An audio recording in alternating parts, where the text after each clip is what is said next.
नमस्कार, मैं हूँ श्वेता झा और इस वक्त मैं मौजूद हूँ देवभूमि उत्तराखंड में। देवभूमि यानी कि वो भूमि जहाँ पर कण कण में देवता का खुद वास है। आने वाले समय में यहाँ पर है विधानसभा चुनाव, तो क्या सोचते हैं यहाँ के लोग, क्या सोचते हैं यहाँ के साधु संत, ये हम जानने की कोशिश करेंगे। तो बने रहें हमारे इस खास सफर में।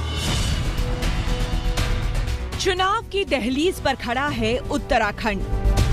पुष्कर सिंह धामी के नेतृत्व में जहां बीजेपी फिर से सत्ता में वापसी की कोशिश में है, वहीं कांग्रेस अब भी मुद्दों की तलाश कर रही है। केंद्र की ओर से कृषि कानून वापस लिए जाने से उसकी धार कुंद पड़ गई है। वहीं आम आदमी पार्टी ने सेना के रिटायर्ड कर्नल अजय कोटियाल को सीएम उम्मीदवार घोषित कर तीसरा विकल्प देने की कोशिश की है। अब फैसला जनता को करना है। चुनाव आज तक में हमने सबसे पहले पर्यटकों से जाना कि मौजूदा सरकार में हरिद्वार और उत्तराखंड की सूरत कितनी बदली है। अगर आप हरिद्वार में हर की पैड़ी पर हैं तो जाहिर सी बात है, न सिर्फ आपको यहाँ पर रहने वाली यानी कि हरिद्वार के निवासी मिलेंगे, बल्कि आसपास से जो लोग आते हैं वो भी आपको यहाँ पर जरूर मिल जाएंगे, माँ गंगा के आचमन करने के लिए, उनका आशीर्वाद प्राप्त करने के लिए। आप लोग कहाँ से आए हैं? सहारनपुर से। आप अम्बाला कैंट हरियाणा। आप अम्बाला से आई हुई हैं। आप लोग पहली बार यहाँ आए हैं? नहीं, पहले भी आ चुके हैं, आते रहते हैं। लगभग कितनी बार आप लोग आए हैं यहाँ पे? कुछ काफी बार, अक्सर आते ही काफी बार आए। हाँ, पूरे परिवार के साथ आते हैं? हम परिवार के साथ ही आते। अच्छा, चूंकि आप लोग काफी बार यहाँ पर आए हैं, तो ये बताइए कि पहले और अब में कुछ यहाँ पर बदलाव हुआ यहाँ की व्यवस्थाओं में? हाँ, यहाँ की व्यवस्थाओं में काफ़ी बदलाव हुआ है और जो है जैसे मतलब यहाँ पर सफाई वगैरह का काफ़ी ध्यान दिया जा रहा है। ध्यान दिया जा रहा है? हाँ, काफ़ी। आपको क्या लगता है? अच्छा लगता है। अब तो मतलब जो है व्यवस्था ठीक है? हाँ, पहले व्यवस्था ठीक है। या फिर आपको लगता था कि पहले जिस तरह की व्यवस्था थी वो ज्यादा बेहतर थी, या फिर अभी जो व्यवस्था? सबसे पहली बात तो ये कि 2014 से हमें हिंदू और हिंदुत्व के बारे में पता लगा। गंगा हमारी जीवनदायिनी है, भगीरथी है, इतना सब कुछ है। ऐसा लगता है कि हमें स्वर्ग की प्राप्ति यहीं पे ही हो गई है। ट्रैवलिंग में पहले के मुकाबले अब कुछ सुविधाएं यहाँ पर आपको ज्यादा लगती हैं? हाँ, अभी हाईवे बहुत अच्छा हो गया है एंड अम्बाला से आने में जो पहले टाइम लगता था वो नहीं लगा है, तो उस मामले में तो काफ़ी अच्छा हुआ है, इजी हो गया है आना। ये तो हुई विकास की बात, मगर मुद्दे और भी हैं। बीजेपी राम मंदिर का मुद्दा भुनाना चाहती है, वहीं कांग्रेस देश में बढ़ती महंगाई के लिए बीजेपी को जिम्मेदार ठहरा रही है। ऐसे में ये मायने रखता है कि लोग क्या सोचते हैं। कांग्रेस कभी हिंदुओं के साथ थी नहीं। अब जब से राम मंदिर और ये सब चला है तो कांग्रेस को राम भी याद आ गए, सपा को भी राम याद आ गए, बसपा को भी राम याद आ गए। कहाँ गए? उससे पहले क्यों नहीं बनवाया था? अगर कांग्रेस को प्रॉब्लम ही थी बीजेपी से तो राम मंदिर उन्हें बनवाना चाहिए था, बीजेपी का मुद्दा ही खत्म हो जाता। बीजेपी कुछ करी ना। लेकिन विपक्ष अभी ये आरोप लगा रही है कि बीजेपी हिंदुत्व का झंडा बुलंद तो कर रही है, लेकिन ना रोजगार पर ध्यान दे रही है, ना शिक्षा पर ध्यान दे रही है। कौन किसके पास रोजगार नहीं है? कांग्रेस को बताना तो चाहिए किसके पास रोजगार नहीं है, पहले ये तो बताए। सबके पास तो रोजगार है। आप भी रोजगार में हो, मैं भी रोजगार में हूँ, सब खड़े हैं जितने भी हैं सब रोजगार में, चाहे जो जैसे भी कमा रहा है अपने तरीके से कमा रहा है। किसका रोजगार छीन लिया ये बताओ पहले तो? किसी का भी नहीं छीना। वैसे विपक्ष कोरोना काल में हुई मौतों और लोगों की मुश्किलों का मुद्दा भी उठा रहा है। ऐसे में हमने लोगों से जाना कि इस मुश्किल में क्या सरकार उनके साथ खड़ी थी, और चुनाव में बीजेपी, आप और कांग्रेस के बीच उनकी नजर में बेहतर विकल्प क्या है। सरकार ने अपनी तरफ से बहुत मदद दी, लेकिन कितनी मदद देगी? अगर सरकार सारी मदद दे तो आदमी घर बैठ जाएगा, घर बैठे ही खाना शुरू कर देगा। लोगों ने तो यहाँ तक करा, राशन वाले चावल दे रहे हैं, चावल खरीदे और जाकर राशन की दुकान पे दोबारा भेज दिए। तो अब जो चुनाव आने वाला है, आपके ध्यान में क्या क्या मुद्दे रहेंगे जिस पर आप वोट करेंगे? मुद्दे तो कोई खास नहीं है यहाँ पर है कि बिजनेस चल रहा है, ठीक ठाक है सब। मोदी है अपना कर रहा है, बहुत कुछ कर रहा है। बेरोजगारी मुद्दा नहीं है? नहीं, मुद्दा नहीं बेरोजगारी। यहाँ पे तो हरिद्वार में तो सबसे ईजी पैसा कमाना है। एक नॉर्मल आदमी अगर थैला लेके चल जाए 500-1000 रुपये कमा लेता है, लेकिन कहता रहे कि नहीं कमाया तो बात अलग है। उत्तराखंड में चुनावी शंखनाद हो चुका है। मां गंगा के पावन तट पर सजा हरिद्वार के बाजार की रौनक बढ़ रही है। कोरोना काल के बाद तेजी से सामान्य की ओर लौटता कारोबार एक शुभ संकेत है। हमने जहां शंख के अलग अलग रूपों और उनसे जुड़ी मान्यताओं को जाना, वहीं लोगों का चुनावी मूड भी भांपा। पंचमुखी शंख होता है, इसे पंचमुखी बोला जाता है। दिखाइए जरा। हाँ। ये होता है, क्यों बोलते हैं? ये ब्रह्मा विष्णु महेश गौरी गणेश, इसे 5 देवता का नाम से इसलिए पंचजन्य शंख कहा जाता है। तो उत्तराखंड में 3 मुख्यमंत्री बदल गए 5 साल के अंदर। जी, वही तो आश्चर्य वाली बात है, सभी बदलते जा रहे हैं। एक कोई ढंग का नेता नहीं है जो एक आ जाए जो बिल्कुल सही फैसला ले।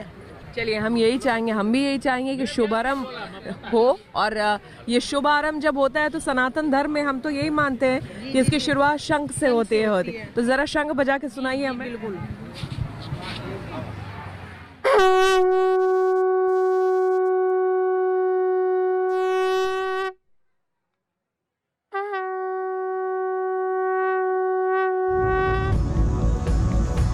गंगा जीवनदायिनी है, गंगा पतित पावनी है। जीवन से जुड़ी गंगा और गंगा किनारे बसी हरिद्वार नगरी को सियासतदानों से हमेशा एक आस रहती है कि वो इस नगरी और यहाँ के लोगों को बेहतर जीवन दें। इस वक्त हम हैं हरिद्वार के हर की पैड़ी पर, जहां मान्यता ये है कि अमृत मंथन के समय अमृत की बूंदें यहाँ पर पड़ी थी, और यही वजह है कि न सिर्फ देश बल्कि विदेशों से भी लोग यहाँ पर आते हैं और यहाँ पर गंगा के जल को लेकर आचमन करते हैं। हरिद्वार में इस वक्त चुनावी मिजाज क्या है, पंडा समाज, पुरोहित समाज या फिर धार्मिक गुरु क्या सोचते हैं, उसका काफी महत्व है, क्योंकि एक बहुत बड़ा वोट बैंक है। यही जानने की चलिए आज हम कोशिश करते हैं। इस वक्त हमारे साथ श्री गंगा सभा के अध्यक्ष श्री प्रदीप झा जी मौजूद हैं, और तमाम लोग जो श्री गंगा सभा से जुड़े हुए हैं वो भी हमारे साथ हैं। तो सबसे पहले आपका बहुत बहुत स्वागत है आज तक पर। धन्यवाद। आपसे ये सबसे पहले हम जानना चाहेंगे कि श्री गंगा सभा से चूंकि आप लोग जुड़े हैं, आप खुद भी अध्यक्ष हैं यहाँ पर, पहले की सरकारें और अब की सरकार में आपकी नज़र में कोई फर्क आपको लगा है? पिछले 2 साल जो बहुत अधिक कोविड के संक्रमण से पूरा विश्व गुजरा, उसमें भारत की सरकार ने जो वास्तव में निस्वार्थ भाव से पूरी जनता की सेवा की, गरीबों को विशेष करके भोजन, राशन इत्यादि समस्त सुविधाएं प्रदान करी, उसके लिए मैं उत्तराखंड की सरकार और भारत सरकार का धन्यवाद करता हूं। जो पुरोहित समाज है खास करके, क्योंकि उत्तराखंड में देवस्थानम बोर्ड को लेकर के बहुत जोर शोर से ये बात भी उठी, कई लोगों ने, पुरोहित समाज ने इसका विरोध भी किया, आप लोगों का क्या कहना है? हमारा लोगों का तो कहना है कि कहीं भी जितने भी हमारे देवस्थान हैं उनके ऊपर सरकार का कंट्रोल नहीं होना चाहिए। देवस्थान का विभाग जो है यहाँ के तीर्थ पुरोहितों का, संतों का, महात्माओं का ही है, क्योंकि जो देवस्थान है उसकी जो विधि विधान से पूजा अर्चना करने का जो विधान है वो यहाँ के तीर्थ पुरोहित, यहाँ के ब्राह्मण, यहाँ के जो हैं वही जानते हैं। जो कार्य राज सत्ता का है, राज सत्ता अपना काम करती है। जो कार्य धर्म संस्था का है, अर्थात धर्मावलंबियों का काम है, धर्म से जुड़े हुए लोगों का, वो अपने विधि विधान जो ऋषि मुनियों द्वारा प्रतिपादित व्यवस्थाएं हैं, उन व्यवस्थाओं के अनुरूप ही सारा संचालन होता है।